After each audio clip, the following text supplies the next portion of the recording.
Aujourd'hui, tout cela a bien changé. Marine et Eddy n'ont jamais connu ces restrictions. Ils font du sport comme les autres enfants, bien dans leur corps, malgré la greffe et la cicatrice. C'est là, il sera là. Et il est où ton rein maintenant? Il est là. Mais avec une transplantation, l'avenir reste toujours incertain. À 10 ans, Marine, greffée du cœur, ne l'ignore pas. J'ai une valve qui fuit aussi, donc il va falloir qu'on remette la valve correctement parce qu'elle est comme... Là, elle doit être comme ça et là, elle est comme ça. Ce soir, menu savoyard pour tout le monde. Et donc là, il y a une tradition gastronomique. Hein. Ceux qui n'ont pas l'habitude du fromage, etc., les immolos. Hein. En principe, les greffés sont censés éviter les aliments trop gras et trop salés. Mais Jean-Michel, l'infirmier de Normandie greffé du cœur, venu avec son fils et sa femme, a bien l'intention d'en profiter. Oui, alors là, c'est l'entorse au règlement. Hein, on va essayer d'éliminer tout ça pour demain. Et demain, pour lui, c'est le kilomètre lancé, une épreuve de vitesse à ski.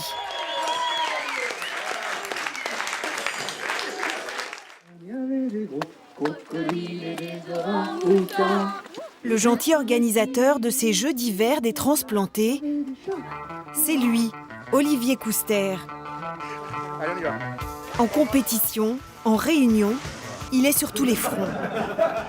Sa vie, il la doit à un rein greffé en 1982, le jour de ses 20 ans. Mais sa qualité de vie, C'est bien, allez, tranquille. il la doit au sport qu'il a pratiqué en transgressant les interdits. À l'époque, la transplantation, c'était vécu comme un enjeu de survie, c'est-à-dire qu'il y avait que la survie, être en vie, et c'était l'espoir. Sport contre l'avis des médecins ? Oui, parce que c'était calme-toi, quoi. C'était suicidaire, c'était fais attention. C'était une époque où les médecins ne savaient pas très bien si le sport c'était indiqué, quoi. Donc par défaut, ils disaient qu'il fallait pas en faire, quoi. Donc oui. Alors il y avait un sentiment de culpabilité quand je faisais du sport. Je me disais, j'espère que je suis pas en train d'abîmer ma santé, quoi, quand même. Pourtant, c'est lui qui avait raison. Aujourd'hui, l'activité physique est prescrite par les médecins. Stéphane, tu as réussi. L'histoire de la greffe a ses héros. Olivier a invité l'un d'eux à la chapelle d'Abondance. Attendez-moi, monsieur. Ouais. Le professeur Christian Cabrol, pionnier de la greffe de cœur.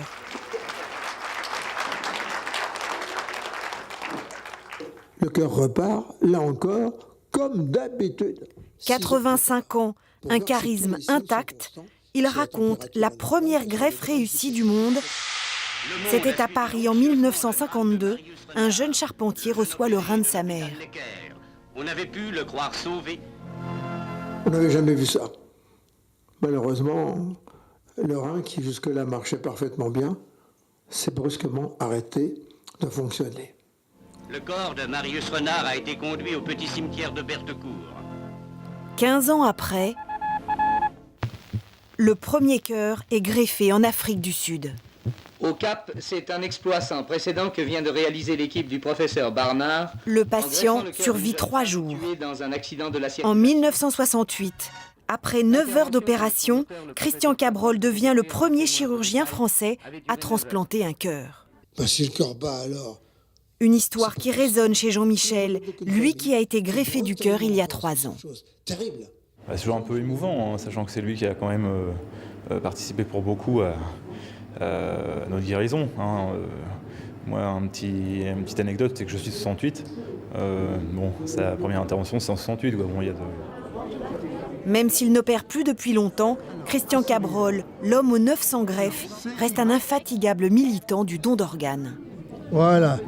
Vous allez dire qu'elle va faire un travail formidable. J'essaye d'être encore utile en tâchant de pouvoir obtenir des organes, parce que c'est ça qui nous manque.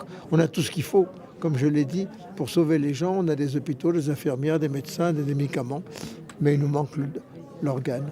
Et ça, il n'y a que nous qui pouvons le donner. C'est grâce à ces extraordinaires avancées médicales que Jean-Michel, Olivier et Gauthier sont sur des skis aujourd'hui. Mon Gauthier prêt pour le départ. Donc, deuxième ouvreur, Romain. Ce soir, c'est l'épreuve du kilomètre lancé. Une première pour Eddy, le petit Marseillais greffé du Rhin.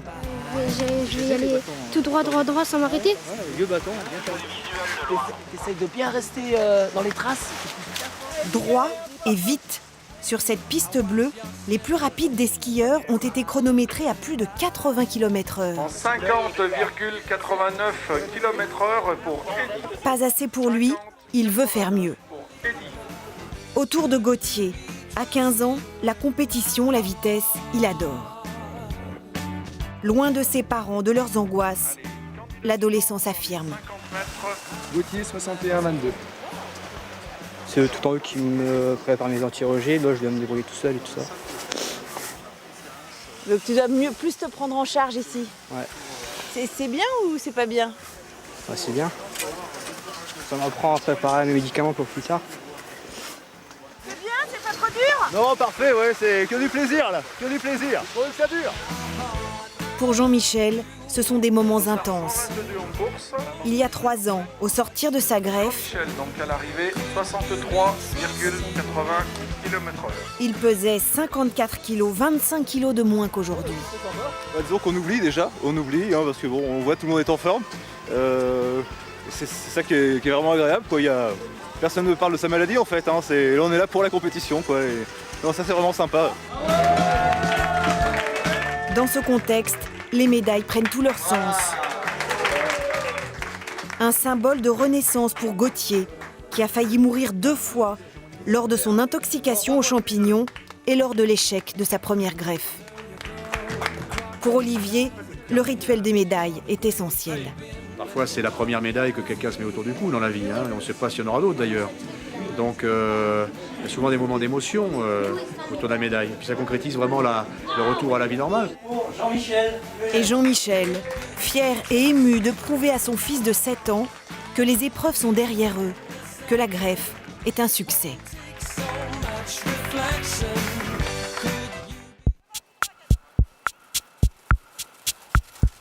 Pour un transplanté, l'hygiène de vie commence dès le petit déjeuner. Des fruits, pas de viennoiserie. Depuis sa greffe du cœur, Jean-Michel a pris de nouvelles habitudes, plus équilibrées. Il avale aussi, à vie, des médicaments anti-rejet. Ironie de la situation, ces molécules servent parfois aux sportifs pour se doper. Elles sont interdites dans les compétitions classiques. Parce que j'en ai un, c'est un bêta-bloquant, donc en principe ça calme. Et puis l'autre sont des corticoïdes, un petit peu à petite dose, mais effectivement ça a un effet un peu de booster, donc ça au dos c'est vrai que on a plus mal, on dépasse un peu nos limites, donc ça c'est vrai que c'est interdit ça. Ce matin, c'est le biathlon. Comme ça, vous continuez, vous allez faire la boucle complète. Une épreuve qui combine ski de fond et tir à la carabine. Un défi pour Jean-Michel. 4, 3, 2, 1, top. C'est parti pour Jean-Michel Lejeune, le Dossard 122. Ses fervents supporters sont venus. Sa femme Isabelle et Théotime, son fils de 7 ans. Ils l'ont soutenu dans les pires épreuves. Difficile de croire qu'avant sa greffe du cœur, il y a 3 ans, Jean-Michel était incapable de monter un escalier. Il veut tester ses performances, il veut montrer comme quoi, avec un nouveau cœur, on peut faire plein de choses. Et puis je pense qu'il veut prouver à plein de monde qu'il peut arriver à certains exploits. Allez, maîtrise la respiration, là. L'épreuve est difficile. Tranquille. Après une course d'1 kilomètre, il faut calmer les battements de son cœur pour atteindre la cible, à 10 mètres. Ouais, c'est bien. 3 cibles sur 5, c'est reparti pour un tour. Les gens sont tous des miraculés ici, donc ils viennent faire ça, ils viennent faire un sport très humble, très, très modeste, parce qu'ils savent très bien où est-ce qu'ils en étaient il y a 2-3 ans et où est-ce qu'ils seront peut-être éventuellement plus tard. Donc il y a toujours l'éphémère, l'épée de Damoclès sur la tête et profitons-en, quoi. Jean-Michel franchit la ligne d'arrivée après 28 minutes d'effort, hors d'haleine et heureux.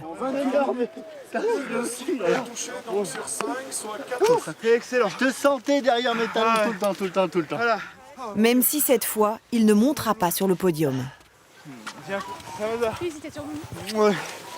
C'est très dur. C'était dur? Ouais, c'est très dur, très dur. Qu'est-ce qui est dur dans le biathlon? On arrive essoufflé et sur le pas de tir, il faut bloquer la respiration.